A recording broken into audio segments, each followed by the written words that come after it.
Visakha shipping yard లో భారీగా drugs పట్టుకున్నారు. దానికి సంబంధించిన బ్రేకింగ్ చూస్తున్నాం. 25,000 కిలోల డ్రగ్స్ స్వాధీనం చేసుకున్నారు సిబిఐ అధికారులు. బ్రెజిల్ నుంచి విశాఖ సీ పోర్టుకు చేరింది భారీ డ్రగ్స్.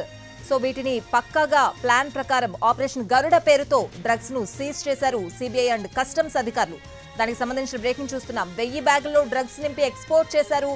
ఓ ప్రైవేట్ కంపెనీకి సంబంధించిన వాళ్ళు ఇంటర్పోల్ సమాచారంతో డ్రగ్స్ పట్టుకున్నారు సిబిఐ అలాగే కస్టమ్స్ అధికారులు సంయుక్తంగా గరుడ పేరుతో ఒక్కో బ్యాగ్లో 25 కిలోల చొప్పున డ్రగ్స్ లభించినట్లు తెలుస్తోంది.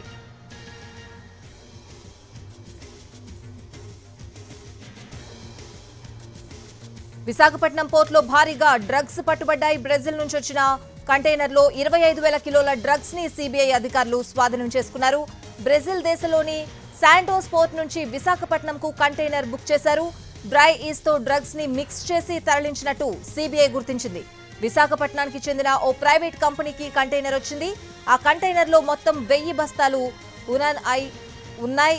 ఒక్కో బ్యాగ్ లో 25 కిలోల ఇనాక్టివ్ డ్రైడ్ ఈస్ట్ ఉంది.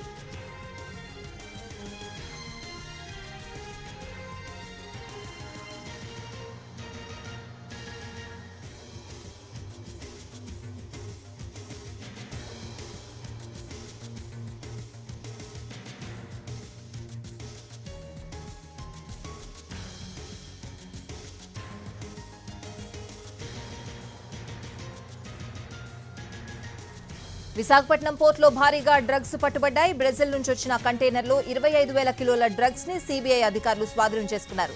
బ్రెజిల్ దేశంలోని శాంటోస్ పోర్ట్ నుంచి విశాఖపట్నానికి కంటైనర్ బుక్ చేశారు. డ్రై ఈస్ తో డ్రగ్స్ ని మిక్స్ చేసి తరలించినట్లు సిబిఐ గుర్తించింది. విశాఖపట్నానికి చెందిన ఓ ప్రైవేట్ కంపెనీకి కంటైనర్ వచ్చింది. ఆ కంటైనర్ లో మొత్తం 1000 బస్తాలున్నాయి. ఒక్కో బ్యాగ్ లో 25 కిలోల ఇనాక్టివ్ డ్రైడ్ ఈస్ట్ ఉంది. మొత్తం కన్సైన్మెంట్ ని సిబిఐ అధికారులు సీజ్ చేశారు.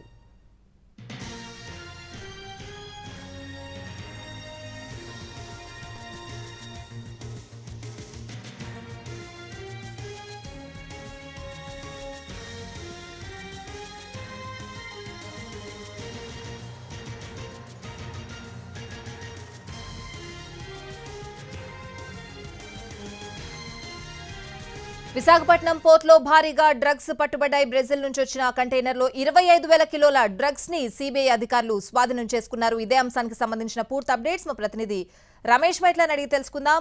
రమేష్, ఏం చెప్తున్నారు?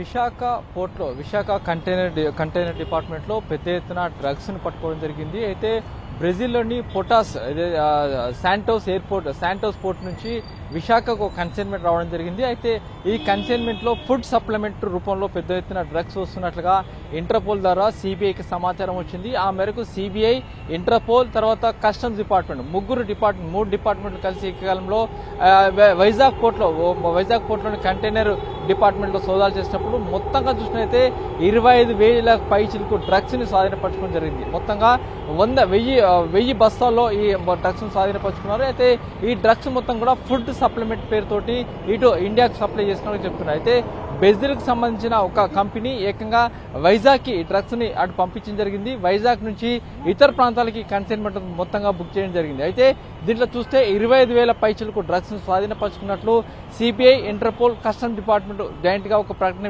విడుదల చేశారు. దీని విలువ దాదాపు కొన్ని వేల కోట్ల రూపాయలు ఉంటుందని చెప్పి అధికారులు చెప్తున్నారు. దీంట్లో ముఖ్యంగా చూసినట్లయితే ప్రధానంగా ఫుడ్ సప్లిమెంట్ పేరుతోటి ఇండియాకి ఈ భారీ డ్రగ్స్ ని శాంటోస్ పోర్ట్ నుంచి బ్రెజిల్లోని శాంటోస్ పోర్ట్ నుంచి ఇటు వైజాగ్ కి ఈ డ్రగ్స్ సరఫరా చేయడం జరిగింది. అయితే ఈ డ్రగ్స్ ఇప్పుడు ఎవరికి సరఫరా చేస్తున్నారు, ఎక్కడికి వెళ్తుందని కూడా ఇప్పుడు అటు సిబిఐ అధికారులు పూర్తి స్థాయిలో దర్యాప్తు చేస్తున్నారు. దీంట్లో ముఖ్యంగా చూసినట్లయితే ఇక్కడ ఈ డ్రగ్స్ డెలివరీ తీసుకునే వాళ్ళు ఎవరు అనేది ఇప్పుడు ఒక పెద్ద మిస్టరీగా మారిందని చెప్పొచ్చు. ఎందుకంటే బ్రెజిల్ నుంచి ఇటు వైజాగ్ వరకు కంటైనర్లో డ్రగ్స్ రావడం జరిగింది. ఈ డ్రగ్స్ ఇక్కడికి వచ్చిన తర్వాత దీన్ని ఎవరికి డెలివరీ చేస్తారనే విషయం కూడా ఇప్పటికో తెలియలేదు. కాబట్టి డ్రగ్స్ తీసుకునే వాళ్ళు ఎవరనే విషయం కూడా తెలుసుకోబోతున్నారు. ప్రస్తుతానికైతే దీనిపైన ఒక సమగ్ర దర్యాప్తు చేస్తున్నారు. సిబిఐ, ఇంటర్పోల్, కస్టమ్స్ జాయింట్ గా ఈ విచారణ చేయబోతున్నారు. కొన్ని వందల కోట్ల రూపాయల సంబంధించిన డ్రగ్స్ స్వాధీనపరుచుకున్నారు. దానిపైన సమగ్ర దర్యాప్తు చేయబోతున్నారు. Right Ramesh, thanks.